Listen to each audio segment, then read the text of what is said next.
সকালে ঘুম থেকে উঠে দেখছি লাল লাল লঙ্কা ফুটে আছে গাছে। তাই ভাবলাম লঙ্কাগুলো কেন শুকিয়ে শুকিয়ে নষ্ট হবে, তাই তুলে নিলাম, রান্নায় দেওয়া যাবে। তো হ্যালো গাইস, তোমাদের সবাইকে অনেক অনেক ওয়েলকাম আমার একটা নতুন লং ভিডিও। তো আজকের ভিডিওটা অনেকটা বড় হতে চলেছে, তাই সকল বন্ধুদেরকে অনুরোধ করবে একটু ধৈর্য সহকারে ভিডিওটা দেখবে। তো রোজকারের মতন ছেলেকে তুলে ফেলেছি স্কুল যাওয়ার জন্য। তো এখন বাজে সকাল 6টা। তো আমার ছেলেকে রেডি করে আমি বেরিয়ে পড়ছি। আজকে আমি ওকে স্কুল দিয়ে আসবো, ওর বাবা নিয়ে আসবে। আজকে অনেক কাজ আছে, সকাল থেকে প্ল্যান করে রেখেছি ওকে স্কুলে দিয়ে এসে আমি কী কাজ আজকে করব।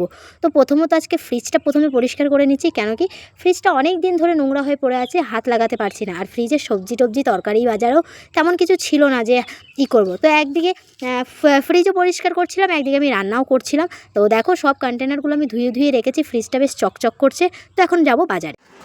তো চলো তোমাদের আজকে একটুখানি বাজার ঘুরিয়ে নিয়ে আসি। এই যে বাজারের ব্যাগ, আর এখন বাজারে যাবো। আজকের একটু বাজার যেতে হবে, বাজার ঘরে নেই কিছু, তো একটুখানি শাক সবজি আনতে যাবো। তো চলো তোমাদের একটুখানি বাজার ঘুরিয়ে নিয়ে আসি।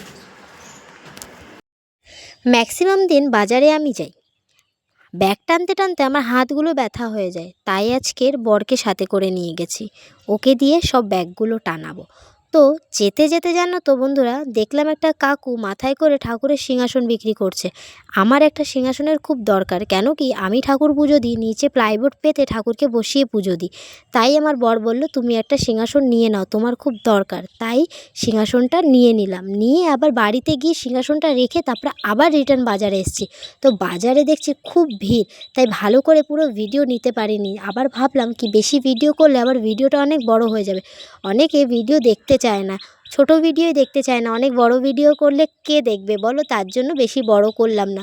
তাই তোমাদেরকে একটুখানি নিজের মুখটাও দেখিয়ে নিলাম। তো বাজারে মোটামুটি ভিড় ছিল। তারপরে এই দুটো ময়ূরের পাখনা আমি নিয়ে নিয়েছি। ঠাকুরের সিংহাসনটা আজকের পাতবো, আজকে যেহেতু মঙ্গলবার, আজকের ভালো দিন, আজকের পাতবো। আর এই ময়ূরের পাখনা দুটো দিয়ে সিংহাসনটাকে আমি সাজাবো। তারপরে চলে এসেছিলাম ফলের দোকান থেকে, ছেলের জন্য একটা তরমুজ নিলাম। তারপরে পাশে একটা দাদা আখের রস বিক্রি করছিল, তার কাছ থেকে একটু আখের রস খেয়ে নিলাম। ভীষণ গরম পড়েছে, আখের রস খেয়ে একটু স্বস্তি পাবো, তাই আখের রস খেলাম। বরকে বললাম তুমি একটু খাও, তোমার পয়সা দিয়েই তো খাচ্ছি। তো বর বলছে আমাকে খাওয়াতে হবে না, তুমি খাও, আমি খাবো না। তো ভালো, আমি বললাম না অত সাদাসাদি করে লাভ নেই ভাই, পেয়েছি খেয়ে নি। তারপরে মনে পড়লো কি না সব কিছু নিয়েছি, ঠাকুরের প্রসাদটা নিতেই ভুলে গেছি। তারপর ঠাকুরের প্রসাদটা নিয়ে টোটোতে বসে বাড়ির দিকে রওনা দিলাম। বাড়িতে গেলাম, বাড়িতে গিয়ে চান করলাম, চান টান করে তারপরে ঠাকুরের